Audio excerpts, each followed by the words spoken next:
Welcome to the deep dive. We sift through, articles, research, personal notes, trying to pull out the most important insights, the surprising facts, really give you that shortcut to being well-informed. Mm. Today, we're taking a really deep dive, actually, into a very human journey. We're looking at the life of one individual during, well, one of history's biggest moments, World War II. Right. We're going to trace the story of Ernest G. Swart. He was a young man from Kansas. Okay. And his life story, it's pieced together from some amazing sources, personal letters, newspaper clippings from the time, military records. It gives us this incredibly sort of intimate look at the sacrifices and achievements of that whole generation. That really does. So our mission here is to pull out the key details from all these different sources. Yeah. From things like community newspapers, talking about his early life, his training, Right. to his own words, writing home from the front lines. And there's even this really powerful letter from his crew. It all helps us genuinely understand what people went through. And what's really fascinating, I think, is the variety of sources we have here. Exactly. It's not just, dry official reports. We've got these local newspaper bits that really capture the feeling back home. Then his own letters, direct access to his thoughts, right? Yeah. And then, like you said, that letter from his crew after the accident, it speaks volumes. It really does. Each piece adds a vital thread, kind of guiding us from, small town Kansas all the way to the skies over the China-Burma-India theater. It's a pretty profound way to connect with history, I think. Absolutely. You Yeah. really feel the immediacy, don't you? So let's start at the beginning. Ernest Gilbert Swart. He was born June 11th, 1919, near Seneca, Kansas. Okay. You can just picture that, right? Rural America. His family moved to Gove County in 1929. Right. Smack in the Depression. Exactly. Tough times. He graduated Grinnell Rural High School in 1937. And like a lot of guys then, he was into farming, selling implements, just, a typical Kansas farm boy. And it's from that background, that very American life, that the call to service comes. He entered the service February 24, 1941, Fort Leavenworth, Kansas. And that date's important, right? It is, because that's well before Pearl Harbor. Right. He was one of the very first draftees from Gove County. So it shows this sense of duty that was already there, even before the U.S. was fully in the war. That's a great point. His first assignment was 35th Division Anti-Tank Comey, 137th Infantry, basic training down at Camp Robinson, Arkansas. And you can feel that sort of budding ambition and the town's pride right from the start. There's this amazing detail in the local paper, the Grinnell Record Leader, October 41. Oh, yeah. It says, Ernest and a friend are home on furlough, looking, and I'm quoting here, just perfectly handsome in their army uniforms. Oh, nice. But then it adds this kicker. Medals on both boys show that they don't intend to still be buck privates 18 months from now. Wow. So even then you could see they were aiming higher. Totally. A real glimpse of that drive. After Camp Robinson, he went to motor maintenance school at Fort Benning, Georgia, then more training out in California. So he's focused on ground vehicles, motor maintenance, which is critical, obviously. Right. But then comes this pretty dramatic pivot. How does he end up flying bombers? That's the key transition, isn't it? December 16, 1942, he transfers to the Air Corps. Wow. Okay. So a complete change of direction for his military career. A huge change from ground support to, well, the skies. Shows adaptability, maybe a desire for more direct action as the air war ramped up. And once he made that switch, his progress was, well, incredibly fast. Meteoric is the word. They needed pilots badly, and he clearly had the aptitude. Pre-flight at Santa Ana. He even became a cadet lieutenant there. Oh, distinguished himself early. Yeah. Then advanced training in Ontario, California, and finally got his wings. Commissioned as a second lieutenant, Stockton Field, California, November 3rd, 1943. It really speaks to the intensity of that wartime pilot training, doesn't it? The speed they push these guys through. Absolutely. The demand was huge. We actually have a piece of his own writing from that time, July 43, during basic flight school. Oh, great. What's it say? Well, he mentions he'd already done 65 hours in primary training, Yeah. no accidents, got the gold star for that. Impressive. But what really gets me is his realism. Even with that success, he writes, quote, "The tough grind lies ahead, and we all know it." Wow. Chilling, knowing what came next. He knew the risks. He absolutely did, aware of the danger even as he was excelling. But, it wasn't all just tough grind. His letters show these surprising moments, almost glimpses of normalcy even. Glamour. Really? How so? Well, in that same letter, he talks about the swell orchestra at his post. Okay. Get this. It had musicians from Glenn Miller's band, Tommy Dorsey's, Harry James's. No way, seriously. Yeah, and they were broadcast on the Blue Network. Can you imagine? After hours of intense flight training, you hear these top musicians. That's incredible. Sort of a surreal detail, isn't it? A reminder of the world outside the military bubble. Exactly, a human touch amidst the pressure. So after he got commissioned, he had a 15-day furlough home. Must have been precious. That it was.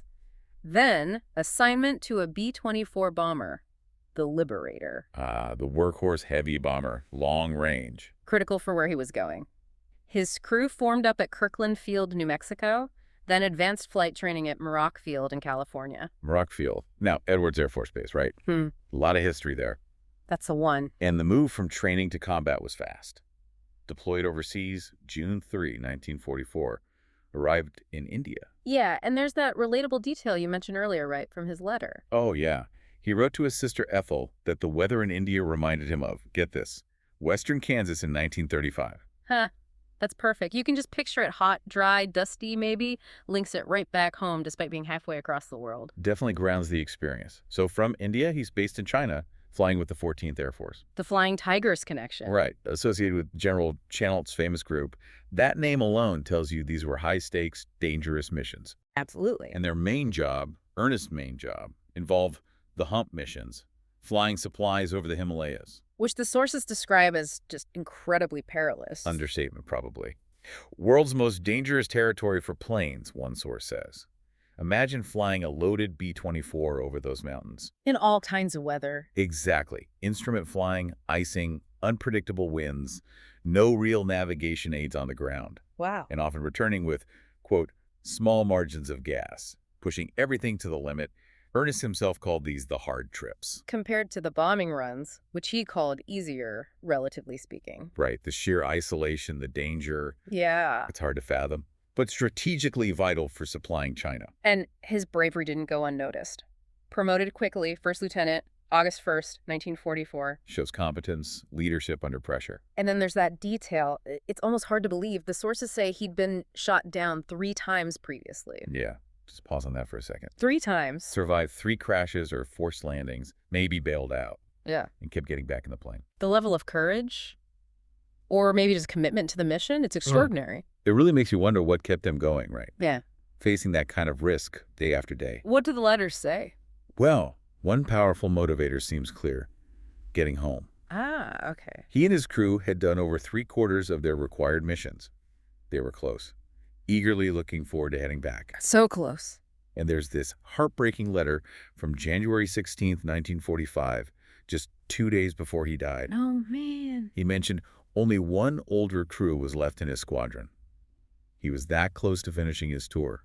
The end was right there. Which makes what happened next even more tragic. January 18th, 1945, a mission into occupied China. Yeah. And adding to the tragedy, he was flying his first pilot, but with a new crew. It was their very first mission together. A tough situation. Building that crew cohesion takes time. Definitely. About an hour from base on the return leg, disaster struck, engine failure, catastrophic. Okay. In those last moments, trying to save everyone, Ernest was the last one to bail out. Last man out. But the altitude was just too low. His parachute didn't fully deploy. He was the only one lost. God, that's awful. Last man out trying to save the crew. Yeah. And we know some of this detail, this specific detail, because of that letter from the surviving crew members, right? Exactly. J.T. O'Neill, Orville Miller, Edward Napier, they wrote to Ernest's parents. It must have been incredibly difficult to write. Can only imagine. Their letter confirms the details, states that the other 10 members of the crew landed safely. Crucial information for the family amidst the grief. Absolutely. But the letter does more than just report facts. It really speaks to who Ernest was. What do they say about him? They said he was, quote, considered one of the best pilots in the squadron and was liked by everyone. Wow. From his crew, especially a new crew he was leading. That's high praise. Shows respect not just for his skill, but for him as a person, a leader. Definitely cements his legacy. The news back home, though, it came in stages. Reported missing February 7th. That horrible waiting period. Yeah. Then confirmed killed in action on February 10th. Just agonizing for the family. A terrible reality for so many families. But his service, his bravery, it was recognized posthumously with some major awards. His list of honors is really something. Shows consistent courage. His parents already had the Purple Heart for being wounded, essentially, in action. Okay. Then, posthumously, the Silver Star, that's for specific gallantry in action, on August 29, 1944. The cruise letter mentioned that date, too, apparently. Significant event then. Must have been. And then the Distinguished Flying Cross.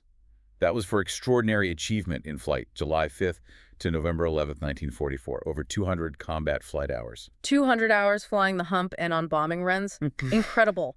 And there was more. There was the Air Medal for meritorious achievement, July 5th to September 1644.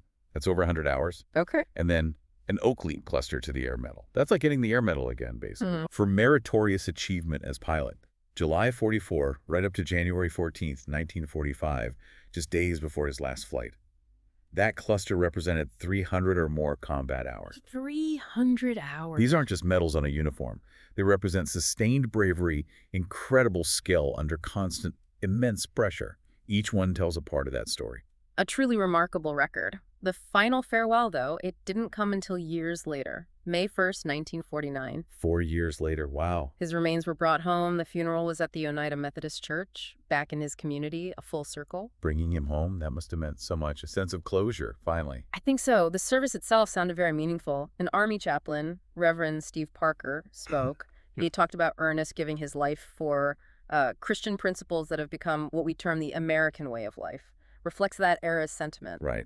Tying personal sacrifice to broader ideals. And in a really poignant touch, his high school classmate, Reverend Onan Yale, read the obituary. Wow, that brings it right back to his roots in Grinnell. Doesn't it? And the service ended with full military honors at the grave. Pallbearers from the Oakley Legion. A solemn, fitting tribute, the community remembering their own. Yeah, a powerful image. So that really brings our deep dive on Ernest G. Swart to a close. We followed him from, that Kansas farm boy to this decorated B-24 pilot making the ultimate sacrifice over China.